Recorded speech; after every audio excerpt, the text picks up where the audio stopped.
Meghalaya's education system is this incredible puzzle. On one side, you have these deep, long-standing problems, but on the other, there's this really recent dramatic twist that just doesn't seem to add up. Well, a huge report from the State Education Commission just pulled back the curtain. So let's dive in and try to figure out what is really going on. So, in 2023, this was the reality. 55.8%. That was the pass rate for students taking their 10th grade exams. For years, it was stuck right around 50%, which, if you think about it, means nearly half of all students were failing. The official report even called it a chronic quality deficit. I mean, some schools had a 0% pass rate for 3 years straight. It was a total crisis. But then, get this, just 1 year later, the pass rate shoots up to 87.1%. That is a 31% jump in a single year. So what happened? A new government program called CM Impact that brought in a ton of intensive coaching. And the results? Well, they were almost unbelievable. So, what are we actually looking at here? Is this some remarkable success story? Or is it a warning sign of something much deeper? I mean, can a short-term coaching program really fix a system that's been struggling for decades? To figure that out, we have to go deeper. And our guide on this journey is this massive 250-plus page report from the Meghalaya State Education Commission. This report is basically our roadmap. It's packed with fieldwork, interviews, and data that looks at the entire system, from kindergarten all the way to college, to really get to the root of the problem. And where does the report begin? It starts by showing these deep, deep cracks in the system's foundation, the schools themselves. And the picture it paints of the learning environment? Well, it's pretty dire. And the gaps we're talking about here are just, wow. They are fundamental. We're not talking about a lack of smart boards.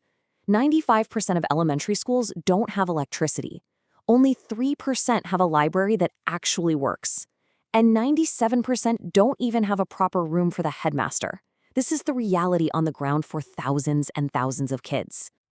And it's not just the physical buildings. The whole administrative system is this confusing maze. You got government schools with one set of rules, aided schools with a completely different set, and then private schools where a lot of the time there are no clear rules at all. And what this does is create these huge, unfair differences in teacher quality and accountability all across the state. So, what happens when you mix crumbling buildings with a totally fragmented system? Well, students just leave. The report points to a really alarming secondary school dropout rate of 22%. All these cracks in the foundation are causing the whole system to just leak students. Now, for the students who actually manage to make it through this incredibly tough system, the challenges don't stop. In fact, they just get bigger when they get to college. This timeline right here tells a huge part of the story. For over 50 years, 50, after becoming a state, Meghalaya did not have its own state-run university. It had to rely on NEHU, which is a central university with its own rules, and then later a bunch of private universities. It wasn't until 2025 that the state finally got its own. That's a massive gap that really affected who could go to college and how the state could manage its own education policy. Now, these private universities were supposed to fill that gap, but the report shows this huge paradox.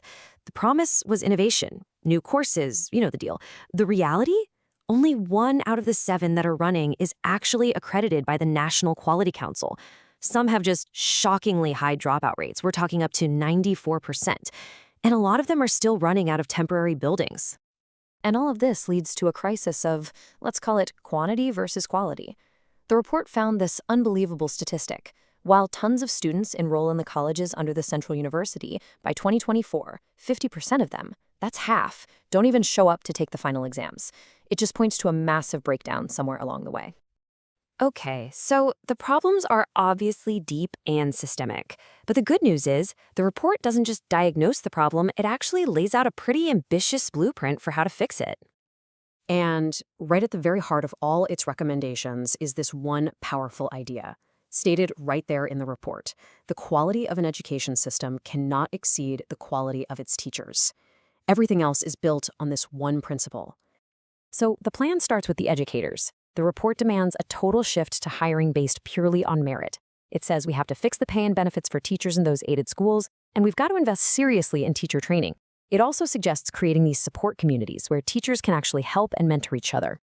And to fix that whole infrastructure crisis, the report proposes something pretty radical, but it makes a lot of sense: school consolidation.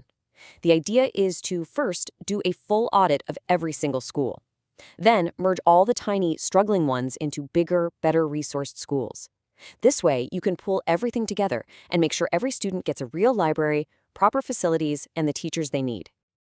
And finally, the report brings us full circle, right back to where we started: the exams. It recommends a complete redesign, moving away from just testing rote memorization. The goal is to see if students have real competencies, if they can think critically. It also suggests adding benchmark tests in the younger grades to catch problems long before that big 10th grade exam. So, the Commission has laid out this incredibly clear, evidence-based roadmap. But, reading a map is one thing, actually making the journey is something else entirely. The task ahead is just monumental. And what's at stake here isn't just some boring bureaucratic change. We're talking about the future of an entire generation of students. It's about building a workforce that can drive the economy, and really, just making sure every single child gets a fair shot at a good education. So the report gives the what and the why. It's a powerful blueprint, no doubt. But the ultimate question, the one that's going to define Meghalaya's future, is still out there. With this clear plan in hand, can the state actually bridge that enormous gap between the policy on paper and the practice in the classroom?